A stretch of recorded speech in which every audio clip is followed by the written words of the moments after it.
El presente video y los subsiguientes corresponden a la clase de Principios de Cálculo en Hormigón Estructural de la Cátedra de Hormigón Armado 1 de la Facultad de Ingeniería de la Universidad Nacional de La Plata. Es importante destacar que la visualización del mismo y los subsiguientes no reemplaza la lectura y el estudio concienzudo del apunte correspondiente que se encuentra disponible en el CIAF.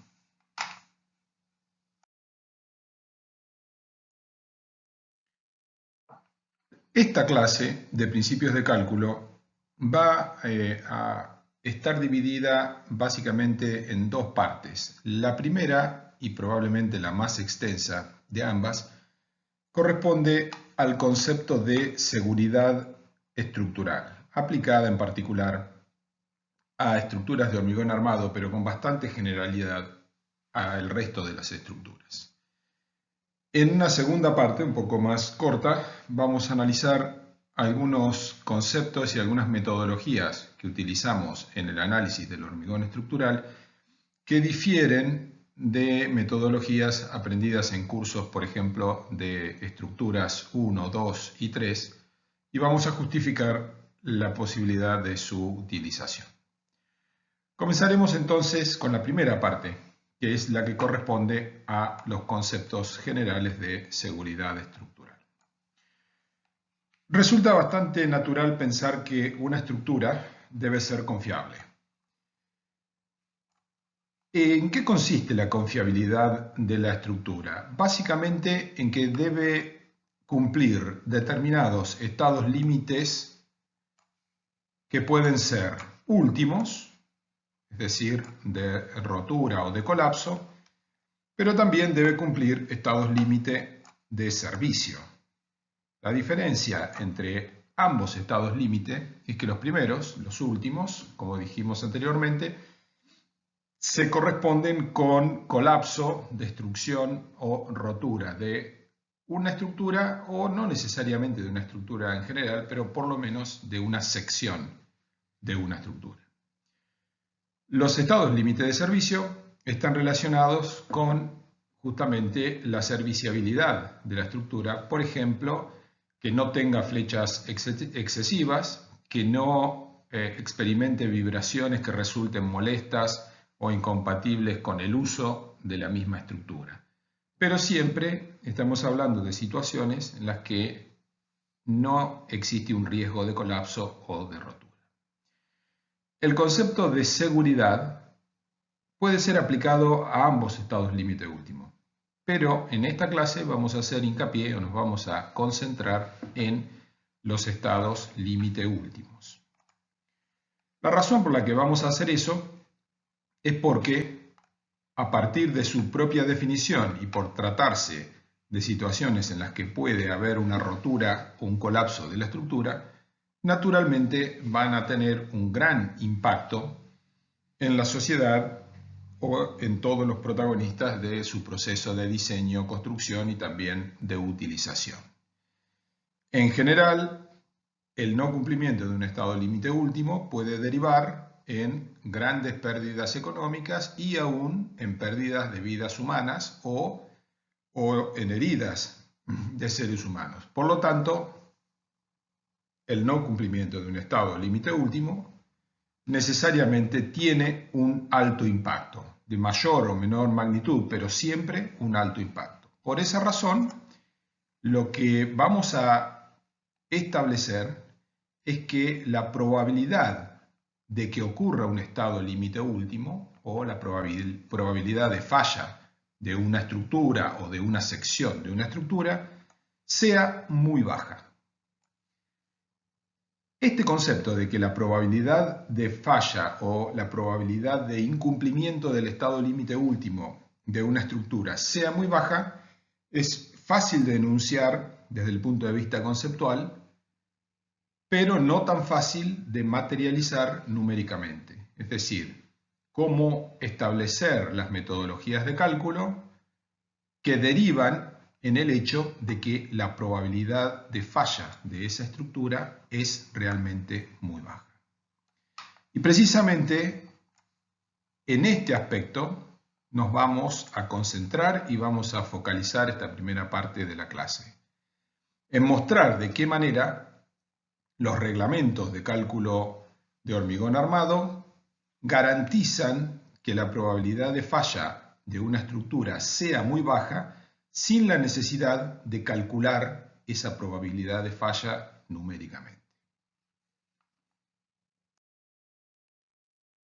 Antes de entrar en el análisis particular del hormigón armado, vamos a estudiar conceptualmente cuál es la percepción del riesgo que tenemos como seres humanos. Es decir, qué tan conscientes somos de los riesgos que estamos corriendo permanentemente. Para ello, vamos a focalizarnos en una consecuencia o en un hecho bastante importante, como es la muerte.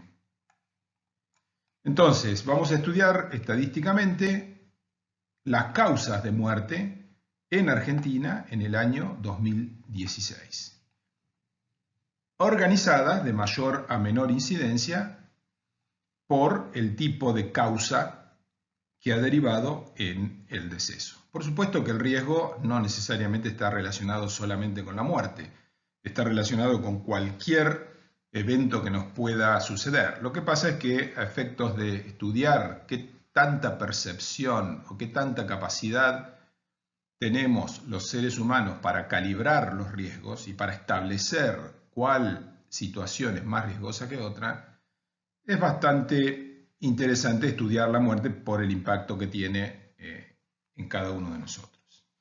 Entonces, lo primero que vemos es que la principal causa de muerte son los problemas cardiovasculares. Y desde el punto de vista médico, que naturalmente no es lo que nos ocupa acá, pero conceptualmente sabemos que la mayoría de los problemas cardiovasculares son prevenibles. Es decir, podemos hacer como seres humanos muchas acciones que podrían bajar esta incidencia que lo coloca en el primer término. Luego vienen una cierta cantidad de causas que son todas médicas y por aquí más abajo empiezan a aparecer accidentes, es decir, causas que no están relacionadas con la salud humana directamente en términos médicos, sino con, por ejemplo, accidentes de tránsito. Entonces vemos que 1,93% de los decesos se producen por incidentes de tránsito, lo cual es bastante alto, pero muchísimo menos alto que todas estas razones que tenemos aquí arriba. Vemos, por ejemplo, que los accidentes de tránsito tienen una incidencia muy parecida a los suicidios.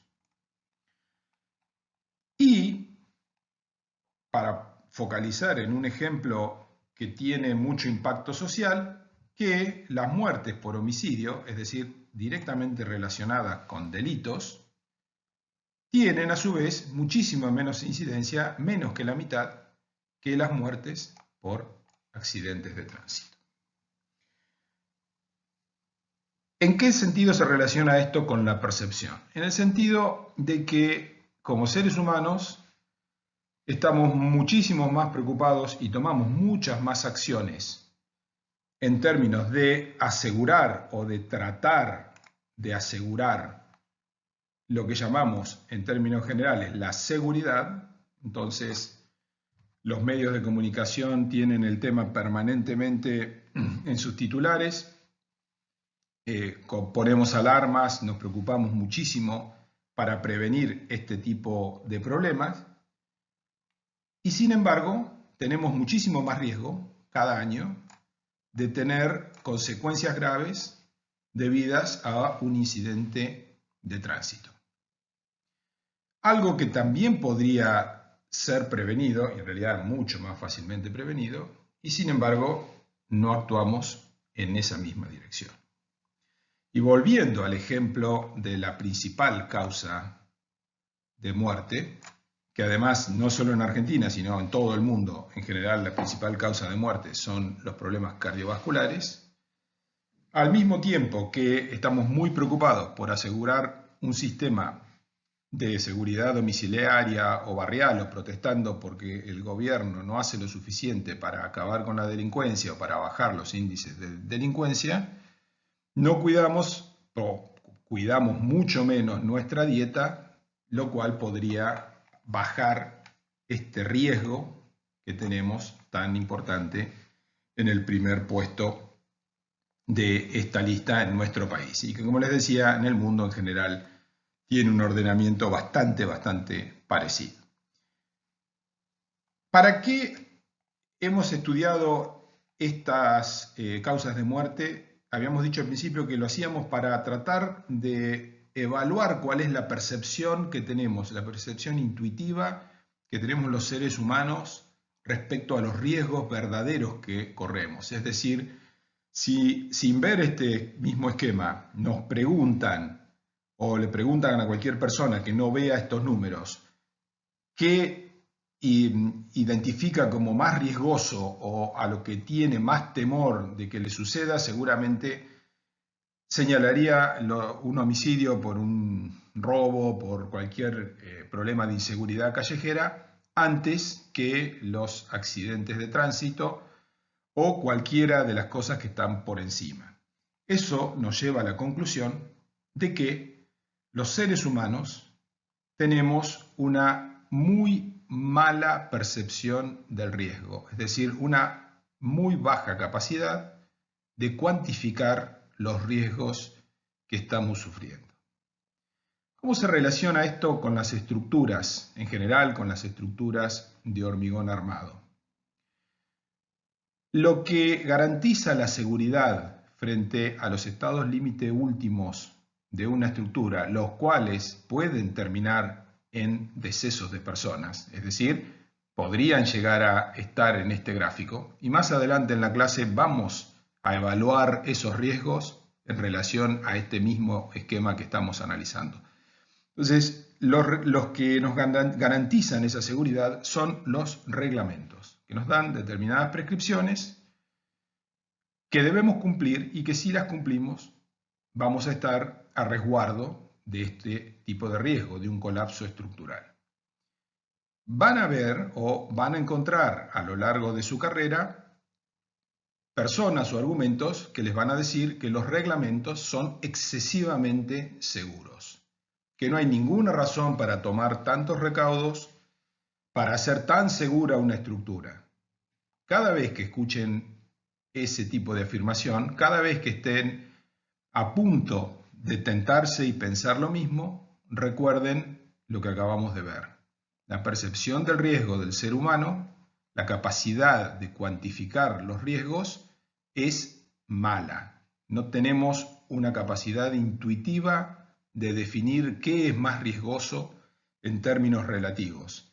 Y por lo tanto, eso nos dice que los reglamentos nos indican determinadas medidas para garantizar la seguridad, están basados en cálculos numéricos que vamos a estudiar en lo sucesivo y básicamente hay que seguirlos sin tratar de interpretarlos o sin tratar de suponer que tienen una excesiva seguridad. Esto es muy importante desde el punto de vista del desempeño profesional, porque en el caso particular de la ingeniería civil somos responsables por las estructuras que proyectamos, también por las que construimos, y por lo tanto somos absolutamente responsables de garantizar esa seguridad y el riesgo que toma la estructura es también el riesgo que tomamos nosotros como proyectistas. Por lo tanto, la responsabilidad de seguir esos reglamentos es absolutamente nuestra. No interesa la opinión de nadie que no comparta luego esa responsabilidad. Y este es un aspecto que, aunque pareciera estar alejándose del concepto de seguridad o de las metodologías de cálculo, es muy importante tener siempre presente en el ejercicio de la profesión. Un aspecto de fundamental importancia es considerar el hecho de que absolutamente todas las variables que utilizamos en nuestras teorías, que nos derivan en definitiva en los diseños que hacemos dentro de la especialidad de la ingeniería civil son variables aleatorias. Básicamente no hay variable en el mundo físico que no sea aleatoria, es decir, que no deba ser descrita en función de una función de distribución de probabilidades, como las que ustedes han estudiado seguramente en los cursos de estadística o de probabilidades y estadística. Vamos a reseñar brevemente o a recordar la distribución normal. Existen muchas otras, pero la distribución normal es seguramente la más utilizada y la más conocida, y también se la denomina un poco más vulgarmente campana de Gauss, por ser Gauss el matemático que la desarrolló oportunamente. La distribución normal responde a esta curva que vemos aquí, por eso por su forma se la denomina campana precisamente, y describe la distribución de probabilidades de una variable cualquiera, variable x, a la cual llamamos variable aleatoria. Y esa x puede ser cualquier cosa, una dimensión, una resistencia, cualquier parámetro que se introduce y que tiene participación en las teorías que vamos a utilizar para los diseños en ingeniería civil y en particular en el caso de las estructuras y dentro de las estructuras de hormigón armado. La ecuación de esta curva de la campana es la que se ve aquí. Esta ecuación es la que matematiza esa distribución, función de distribución de probabilidades de la variable aleatoria x. Coloquialmente o de manera simplificada se la utiliza de la siguiente forma. Si tenemos dos valores cualquiera que puede tomar la variable x, por ejemplo x1 y x2, este valor y este valor, la probabilidad de que x se encuentre en este intervalo, es decir, que sea mayor o igual que x1 y menor o igual que x2, es el área bajo la curva aquí, es decir, esta zona que estamos rayando aquí. Y eso, naturalmente, es la integral de esta función entre x1 y x2.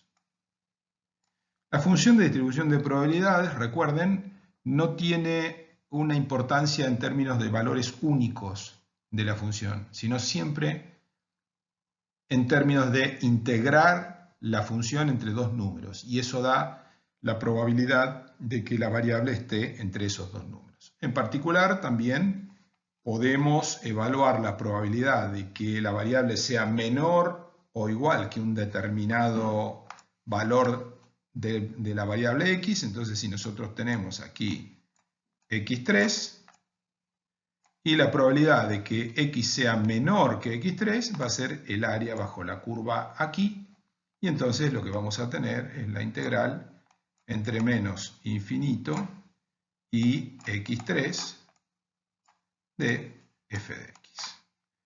Y esto, en el caso de la variable normal, esta integral está tabulada, no se realiza como una integral común. ¿Cuáles son los parámetros importantes o los parámetros que definen a esta variable? Los tenemos aquí. Los parámetros son mu, que es el valor medio, es decir, es este valor. Recuerden que la variable está sobre este eje, entonces este valor que está aquí, esto es mu. Y otro parámetro muy importante es la desviación estándar, sigma, que coloquialmente da una idea de qué tan abierta está esta campana y que tiene las mismas unidades que la variable x y que el valor medio. La desviación estándar, sigma, sirve para describir la función en términos de el valor medio mu más menos un parámetro k que va describiendo la curva esta multiplicado por sigma.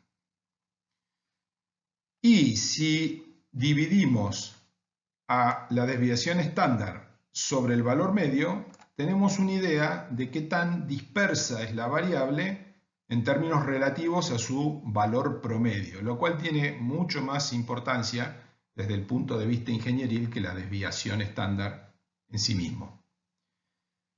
Un valor de desviación estándar como número absoluto puede significar mucho, puede no significar nada, dependiendo de cuál es el valor medio o de cuáles pueden ser los valores que toma esa variable.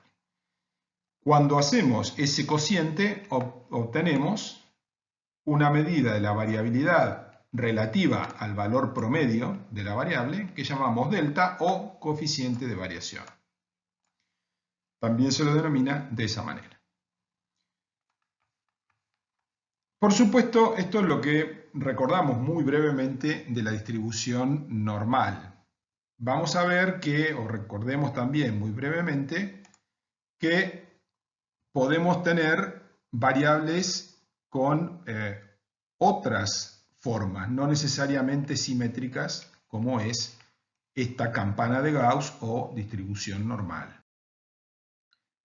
Para terminar de recordar algunos conceptos vistos en estadística o en probabilidades y estadística, consideremos el hecho de que no todas las funciones de distribución de probabilidades tienen algunas particularidades que sí tiene la función de distribución normal o la campana de Gauss, como por ejemplo el hecho de que el valor medio de esta distribución, que era, como habíamos mencionado, mu, es decir, este número, corresponde al valor máximo de la función de distribución de probabilidades y que además deja del lado izquierdo y del lado derecho de la función la misma superficie, o sea, la misma probabilidad. En otros tipos de distribuciones que no son simétricas como estas, el valor medio debe ser separado de lo que se denomina moda y mediana. Entonces, el valor medio estrictamente es el valor que tiene igual momento, es decir, igual producto entre valor de la función multiplicado por distancia respecto al mismo. Digamos que físicamente equivaldría al baricentro, o, como está graficado aquí, muy apropiado para la ingeniería civil, el punto en el cual, si apoyamos un cuerpo con la forma de la función de distribución de probabilidades, se queda en equilibrio. Eso es la media, estrictamente hablando. Luego se puede definir la mediana, que es la que deja 50% de la superficie a la izquierda y 50% de la superficie a la derecha.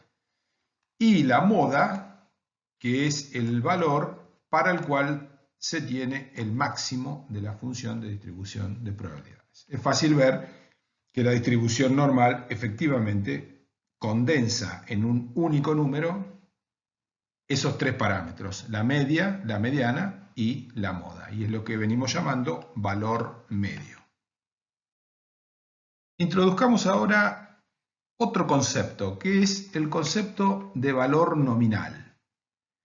Valor nominal es un valor que puede tomar la variable aleatoria, porque obviamente y sobre todo si está distribuida normalmente puede tomar básicamente cualquier valor, pero que no tiene significado estadístico o probabilístico.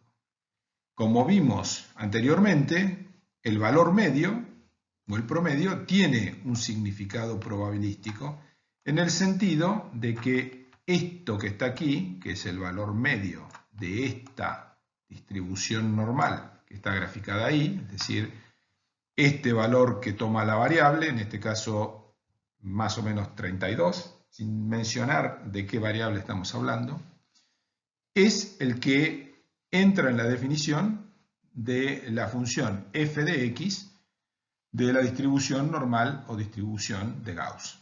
Entonces tiene significado probabilístico porque necesitamos ese valor para definir matemáticamente la función de distribución de probabilidades. Además, necesitamos la desviación estándar, pero vamos a ver el caso del valor medio en particular.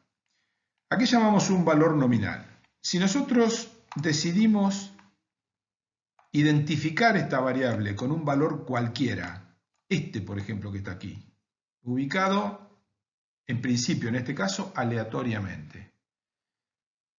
Eso es lo que vamos a llamar valor nominal de nuestra variable.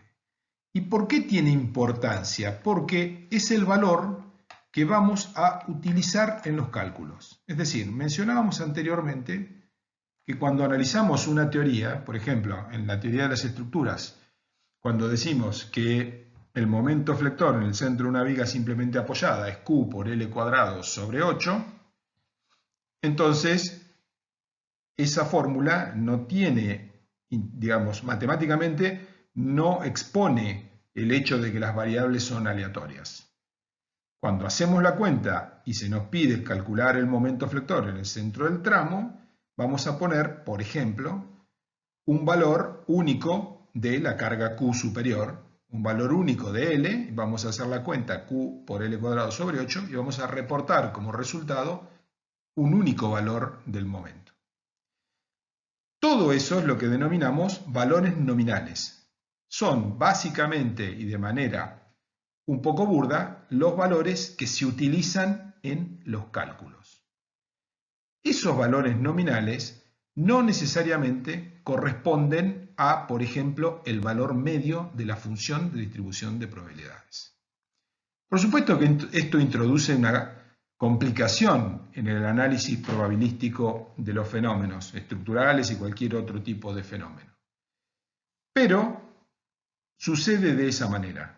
Por determinadas razones, en los cálculos no siempre se utilizan valores que corresponden a un parámetro de la función de distribución de probabilidades. Y eso es algo que vamos a tener que introducir en los cálculos para, a partir del valor nominal, obtener algo que sí sea un parámetro de la función de distribución de probabilidades. En general, lo que buscamos es obtener el valor medio, en este caso el punto verde que tenemos acá, pero sabiendo que en nuestros papeles vamos a tener este valor que tenemos aquí. Esto se va a ver con más claridad en lo sucesivo. Pero es importante entonces saber que hay valores que denominamos nominales y valores que tienen significado probabilístico. Hay algunos casos en los que ambos valores coinciden también, pero también hay muchos casos en los que no coinciden y eso es necesario tenerlo en cuenta desde ya para poder hacer las cuentas adecuadamente. El concepto de valor nominal se puede comprender muy fácilmente analizando la resistencia del hormigón, la resistencia a compresión simple del hormigón, porque es algo que ya se ha visto en una clase anterior de este curso y porque se ha manejado en las asignaturas de materiales. Como recordarán, los hormigones o la calidad de los hormigones se suele denominar a partir de esta nomenclatura, por ejemplo, H25. Y se dice que es un hormigón de resistencia especificada F'C igual a 25 megapascal. ¿Qué es ese valor de 25 megapascal? ¿Es el valor medio de la distribución normal de probabilidades de la variable aleatoria resistencia del hormigón? No, precisamente no es el valor medio. Es justamente un valor nominal, que no se corresponde con el parámetro principal de la variable aleatoria, que es, por ejemplo, el valor medio.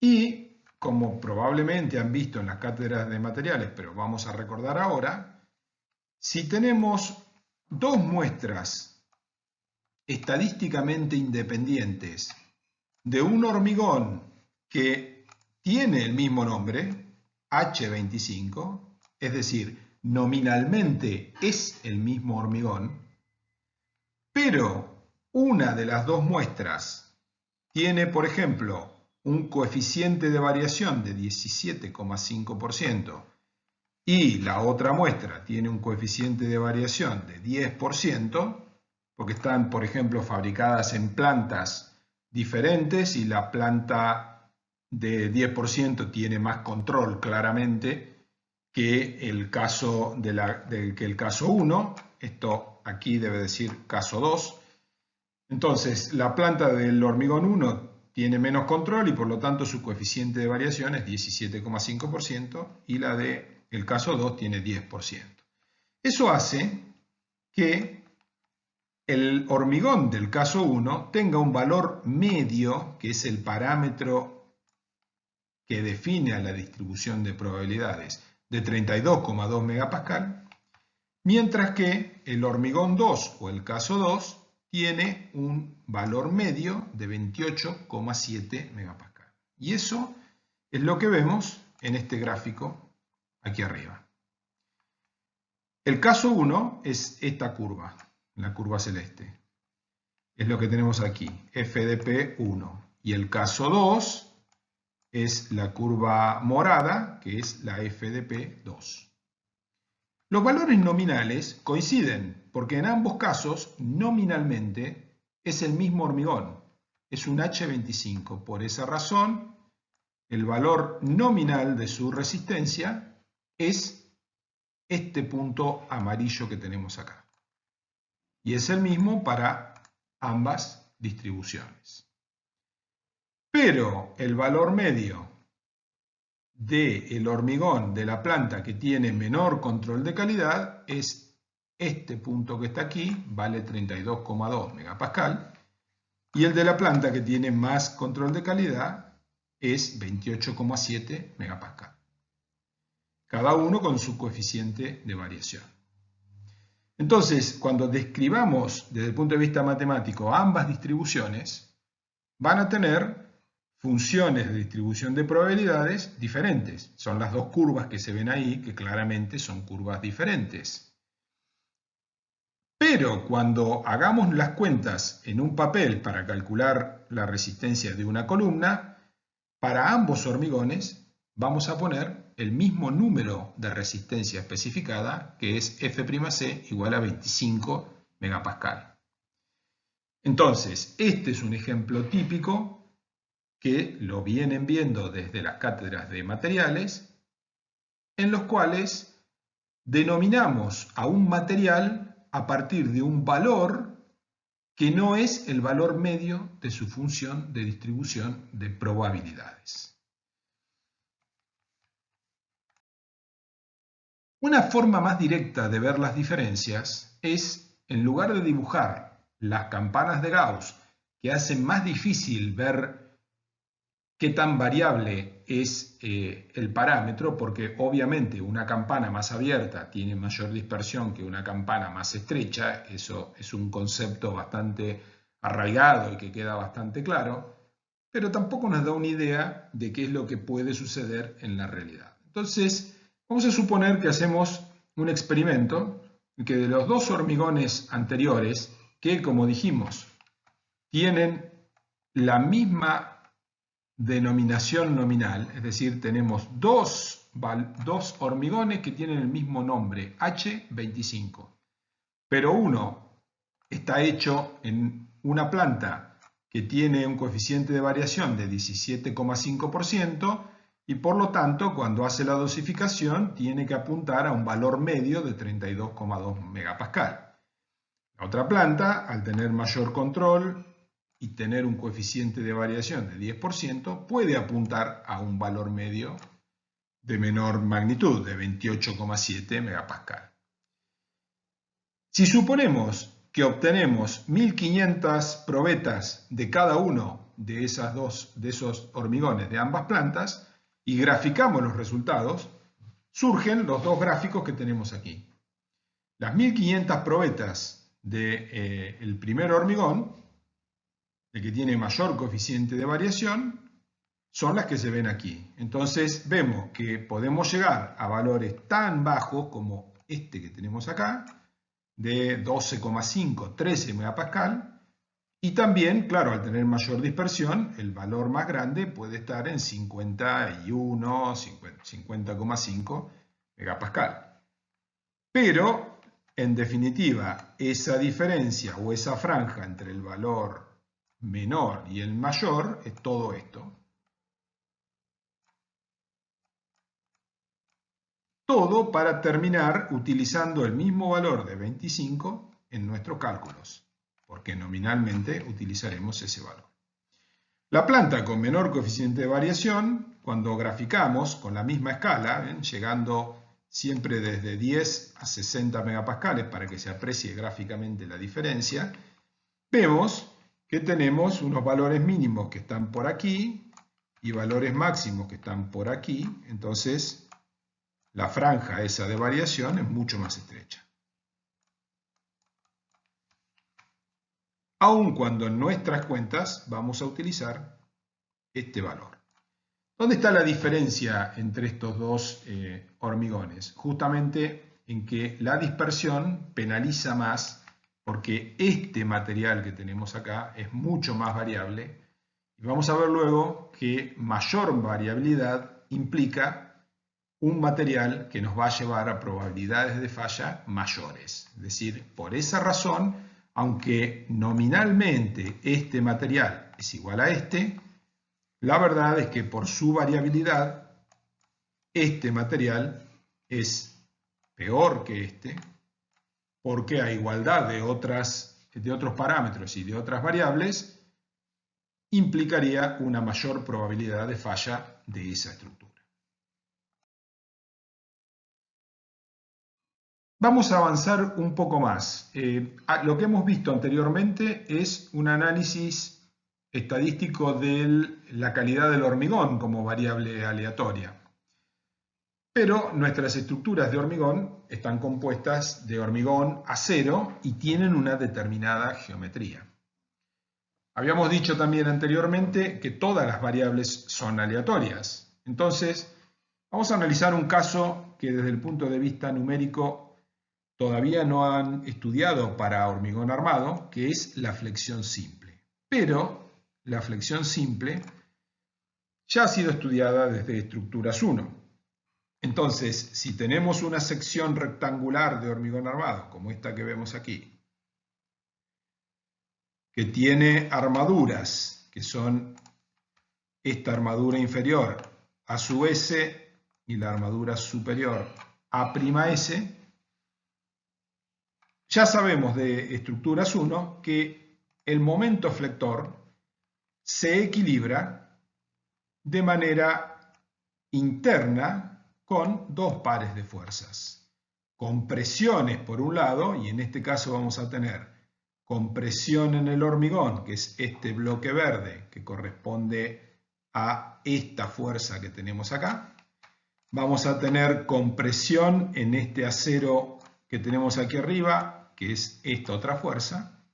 Y por otra parte, tenemos inferiormente una fuerza de tracción, que en este caso corresponde a esta armadura que tenemos acá. Insisto, los detalles de este esquema que estamos mostrando aquí los van a estudiar en lo sucesivo, más adelante en el curso. Pero en este momento, lo único que tenemos que pensar, lo único que tenemos que ver, es que dentro de ese equilibrio interno entran variables tales como la resistencia del hormigón, la resistencia del acero y la geometría de esta pieza. Y todas esas variables son variables aleatorias. Entonces, si tomamos, por ejemplo, F'C, la resistencia del hormigón, que es lo que ya vimos en las diapositivas anteriores, vamos a recordar que teníamos una definición con un valor que está por aquí, que es el valor nominal, que luego se construye la función de distribución de probabilidades y que, en definitiva, este número F'C que está acá puede tomar estos valores que siguen esta curva que tenemos aquí, a la que corresponde de los dos ejemplos que vimos de los dos materiales al de mayor coeficiente de variación, porque desgraciadamente las plantas en general tienen coeficiente de variación, controles de calidad que llevan a coeficiente de variación más cercanos al 17,5% que al 10%. Es decir, es más realista este material de peor calidad que el otro de mejor calidad. Entonces, al momento de calcular esta fuerza C, este valor F'C, en realidad, si nosotros construyésemos 1500 vigas, que es lo que, o 1450 vigas, que es lo que tenemos graficado acá, podríamos tener valores desde muy chicos, como por ejemplo 13 megapascal hasta 56 megapascal. Más fácil visualizarlo de esta manera. Si vamos a el acero, si pensamos en el acero también es una variable aleatoria y entra aquí en este número y en este número que tenemos acá. El acero también tiene una definición en términos de parámetro o de variable aleatoria en el cual este valor FI, que ya vieron en alguna clase anterior, no es el valor medio, sino que es un valor también menor. Es decir, el valor nominal de la variable aleatoria resistencia del acero, resistencia en realidad sería tensión de fluencia del acero, como van a ver en las clases sucesivas, no se corresponde con el valor medio de la función de distribución de probabilidades. Y también nos encontraríamos con una franja de variación más chica, menos abierta que el hormigón, tiene menos dispersión. Vean aquí, coeficiente de variación del acero es del orden del 8,5%, y un acero que tiene una resistencia especificada FI de 420 megapascal tiene un valor medio de más o menos 465 megapascal. Es decir, si rompemos muchas probetas de acero y encontramos un valor promedio de 460 megapascal, no es que tengamos un acero mucho mejor que el de 420. Y acá radica principalmente la diferencia entre el parámetro estadístico y los valores nominales. Y vale la pena detenerse un poco en la explicación de esto. Vale también para el hormigón. Cuando hacemos ensayos directos del material, lo que obtenemos son parámetros estadísticos. Estamos haciendo justamente estadística.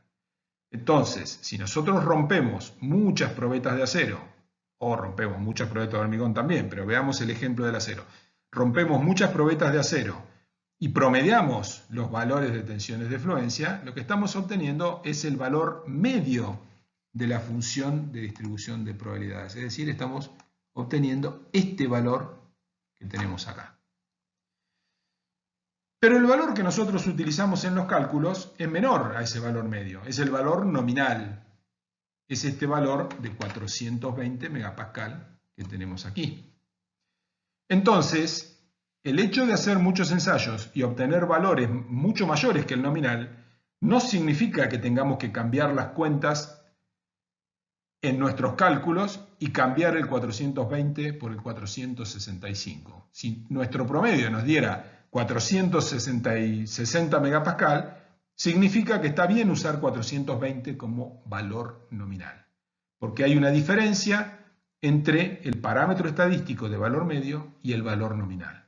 De la misma manera, si estamos ensayando probetas de hormigón y obtenemos un promedio de 30-31 megapascales de rotura a esas probetas de hormigón, no significa que ese hormigón es un H30, porque ya vimos anteriormente que si tenemos un coeficiente de variación de 17,5%, un hormigón que nominalmente tiene 25 megapascal de resistencia especificada debe tener un valor medio de 32,2 megapascal. Entonces, el promedio de nuestras probetas, que nos va a aproximar el valor medio de la función de distribución de probabilidades, debe dar 32,2 o superior. Si no, tendríamos un hormigón que es menos que un H25.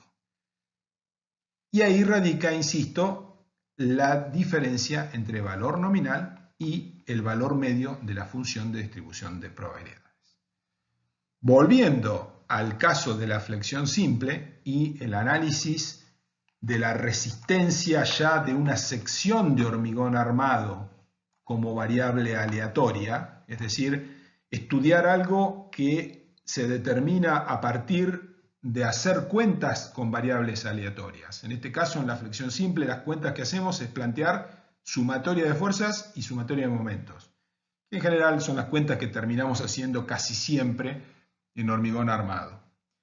Entonces, cuando hacemos esas cuentas y las hacemos, aplicamos las fórmulas sobre variables aleatorias, tenemos la resistencia del hormigón, tenemos el acero, pero también tenemos como variables aleatorias las dimensiones H, B, el recubrimiento superior, el recubrimiento inferior. Entonces, si nosotros tenemos un H nominal de 50 centímetros, un B nominal de 20 centímetros, un recubrimiento nominal de 3 centímetros, vamos a ver que en realidad cuando se construye la estructura no queda exactamente de 50 centímetros, de 20 o de 3 centímetros.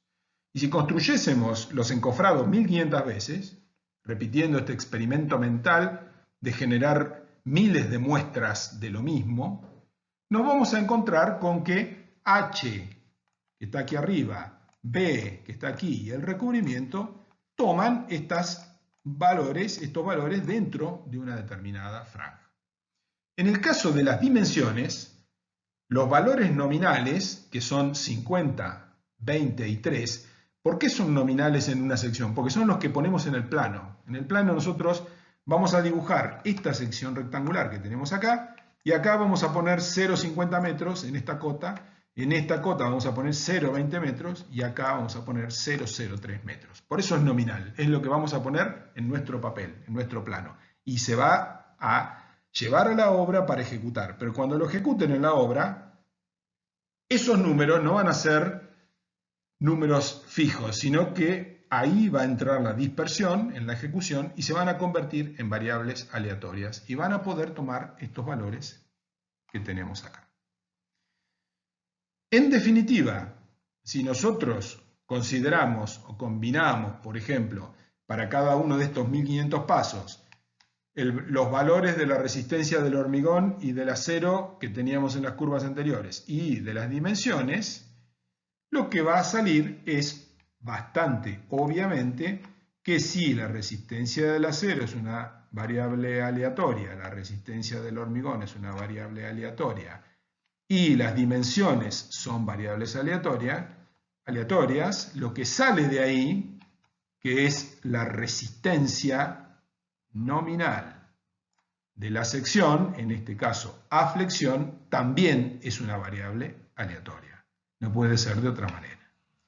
Y esa variable aleatoria se va a describir también con una función de distribución de probabilidades de R, que va a tener un valor medio y va a tener un coeficiente de variación de R. Que por supuesto todo eso va a depender de los parámetros estadísticos de todas las variables que entran en la cuenta que determina Rn. No interesa el detalle de eso, lo vamos a ver más, con más detalle más adelante, pero lo que necesitamos saber ahora es que si aplicamos ecuaciones a variables aleatorias, vamos a encontrar como resultado algo que también es una variable aleatoria.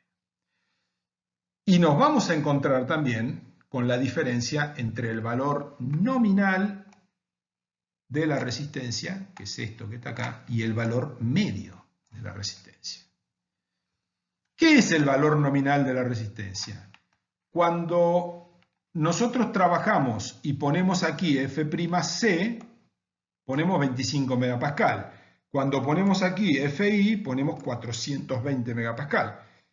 Cuando hacemos la cuenta y tomamos momento y demás, aquí ponemos 0,50 metros, aquí ponemos 0,20 metros, aquí ponemos 0,03 metros. No hacemos estas cuentas 1500 veces, lo hacemos una sola vez, pero no estamos trabajando con los valores medios, salvo para las dimensiones en F'C y Fi, no estamos trabajando con los valores medios de ninguna manera, estamos trabajando con valores nominales. Entonces, ese valor de momento que estamos obteniendo al plantear el equilibrio interno con los valores nominales de resistencias y de dimensiones, de más está decir que nos va a llevar a un valor nominal de la resistencia que no es igual al valor medio de la resistencia. Y que siempre va a estar a la izquierda, va a ser menor. ¿Por qué va a ser menor? Porque la resistencia especificada del hormigón es menor que la resistencia media del hormigón. La resistencia especificada del acero es menor que la resistencia media del acero. Y en el caso de las dimensiones coinciden, entonces siempre todo está o del lado menor nominalmente o en el mismo punto, y es natural que obtengamos una resistencia nominal menor que la resistencia media. Del lado de las resistencias sucede lo que acabamos de ver. Del otro lado de las estructuras, en la puja que define la seguridad de una estructura, lo que tenemos conceptualmente es las solicitaciones, que son las que tratan de llevar hacia el estado límite último a la estructura, pujando contra las resistencias, que son las que tratan de alejar a la estructura del estado límite último. De manera muy simplificada, eso es lo que sucede. Ya analizamos anteriormente que las resistencias son variables aleatorias en un nivel individual de cada variable, resistencia del hormigón, del acero, dimensiones, y luego irán apareciendo otros parámetros. Y del lado de las solicitaciones también vamos a tener variables aleatorias. ¿Cuál es el origen de las solicitaciones? Vamos a ver dos casos muy simples, que si estamos hablando de, por ejemplo, edificios, estructuras de hormigón para edificios, siempre vamos a tener. O también en el caso de puentes, las estructuras civiles en general tienen siempre peso propio, que lo denominamos D, y tienen sobrecargas que denominamos L. Ya vieron en los cursos de estructuras 1 y 2 estas definiciones y vieron de hecho algunas definiciones reglamentarias desde ese punto de vista.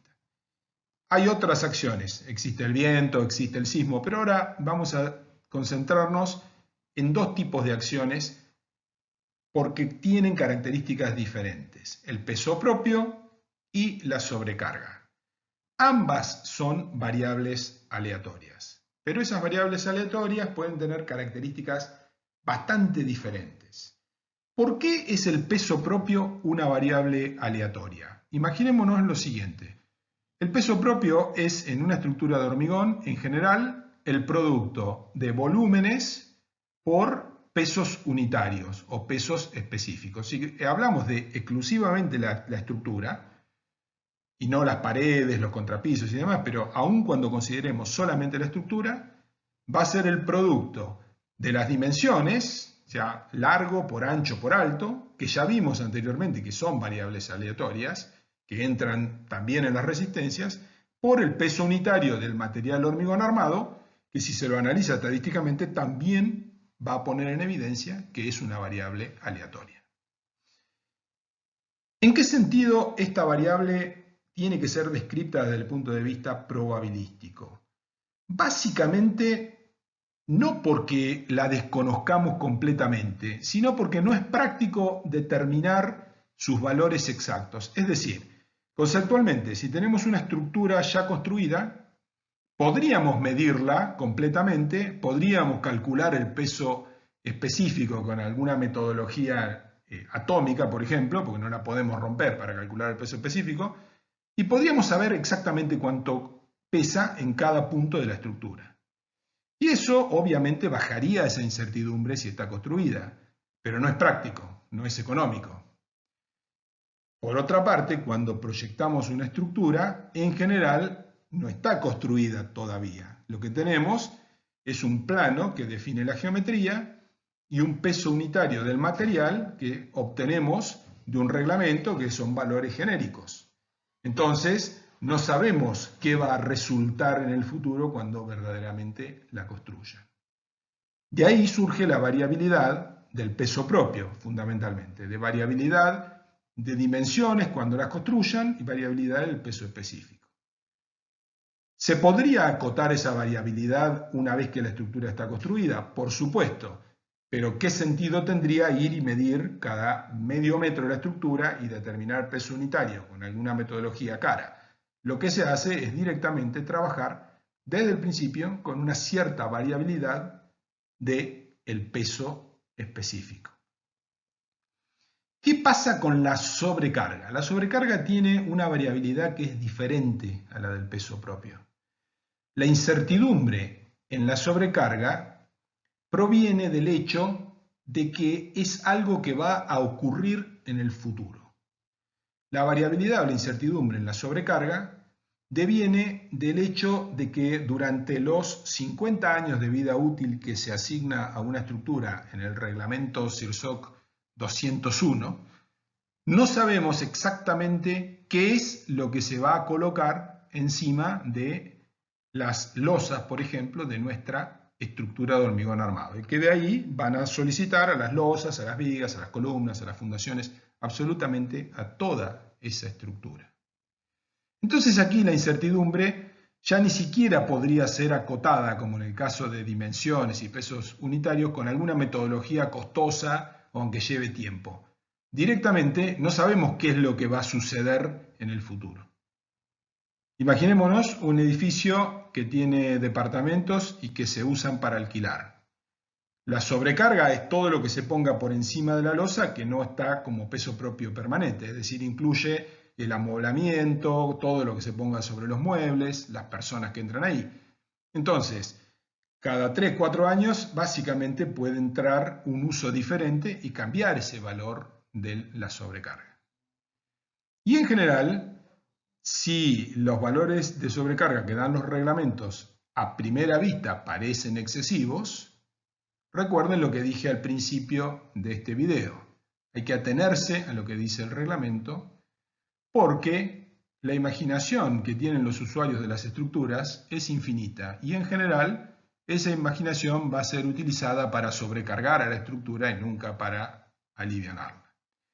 Por ejemplo, un caso típico de esa puja, como les comentaba al principio, entre el comentario o la opinión de que los reglamentos son excesivamente seguros, puede surgir de la sobrecarga para dormitorios. La sobrecarga para dormitorios es de 2 kN por metro cuadrado, es decir, unos 200 kilos por metro cuadrado. Es muy común escuchar algún comentario de gente que normalmente no es quien toma la responsabilidad sobre la seguridad de la estructura, diciendo que no hay ninguna forma de poner 4 personas en un metro cuadrado o 2 personas que pesen 100 kilos, y además en cada metro cuadrado del dormitorio, etcétera, etcétera. Y ese argumento parece muy razonable.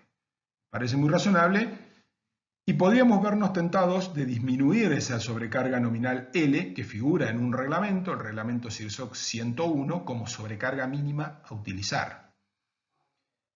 Pero podemos considerar el hecho de que esos 2 kN por metro cuadrado o 200 kilos por metro cuadrado equivalen a solamente 20 centímetros de agua. Entonces, si a alguien se le ocurre, por alguna razón, y insisto, la imaginación humana es infinita y la capacidad de hacer cosas es básicamente infinita, si a alguien se le ocurre en un dormitorio pequeño instalar una especie de jacuzzi o de pequeña pileta, con solamente 20 centímetros de agua que coloque, ya va a haber encontrado el valor de esa sobrecarga. Entonces, volvemos al concepto inicial. Nuestra capacidad de evaluar los riesgos es muy limitada. No tenemos la capacidad innata de evaluar riesgos. Nuestro cerebro no está cableado de manera tal de poder calibrar los riesgos. Como los reglamentos están basados en mediciones, en cuentas y en determinaciones rigurosas que incluyen la variabilidad, tenemos que hacer caso de esos reglamentos. Por ejemplo, ese valor de 2 kN por metro cuadrado que figura en los reglamentos ha surgido de mediciones hechas durante años, no en nuestro país, pero sí en Europa, en Estados Unidos de América, mediante flexímetros de cargas en columnas, de las cuales se conoce la superficie que descarga sobre ellas. Y a partir de ahí se han evaluado esos valores mínimos de sobrecargas. Es decir, tienen un sustento numérico estadístico muy amplio. Y lo último que hay que hacer es venir con algún razonamiento ultra simple de nuestras mentes que no son capaces de calibrar el riesgo adecuadamente, disminuirlos y poner en riesgo bienes y personas y ponernos en riesgo nosotros mismos como profesionales de la ingeniería civil. Volviendo al punto, vamos a analizar también esta variabilidad en términos de D, de L y de la carga total D más L sobre una estructura. Y vamos a ver que, por ejemplo, el valor medio tomemos un valor cualquiera, un valor medio de peso propio de 40, imaginemos que son kilonewton por metro cuadrado, el coeficiente de variación del peso propio es del orden del 17%, eso está medido estadísticamente. Una sobrecarga de 60 kilonewton metro cuadrado, una función diferente. El coeficiente de variación de la sobrecarga es de 30%. Observen la diferencia entre estos dos valores. La sobrecarga tiene mucha mayor incertidumbre estadística que el peso propio. Y en la suma de D y L vale 100. Entonces, aquí estamos graficando en azul, aquí abajo, el valor de D. Los valores que salen aleatoriamente de D. Aquí en este valor más o menos rosa, esto L. Y en rojo, el valor de D más L. Es decir, la suma, que es la carga total que tenemos sobre la estructura. Si vamos a este último valor de D más L, vamos a ver que si el valor nominal de D más L, el valor nominal es el valor nominal del peso propio, que es 40, más el valor nominal de la sobrecarga, que es 60, da 100. Ese valor nominal está aquí. Y sin embargo, estadísticamente, podemos llegar a tener valores de 170. Eso es lo que tiene que considerar la teoría de seguridad para que, haciendo las cuentas con este valor nominal de 40 más 60 igual a 100, estemos cubiertos del hecho de que probabilísticamente podemos llegar a tener una suma de 170 que observen que es casi el doble que el valor nominal.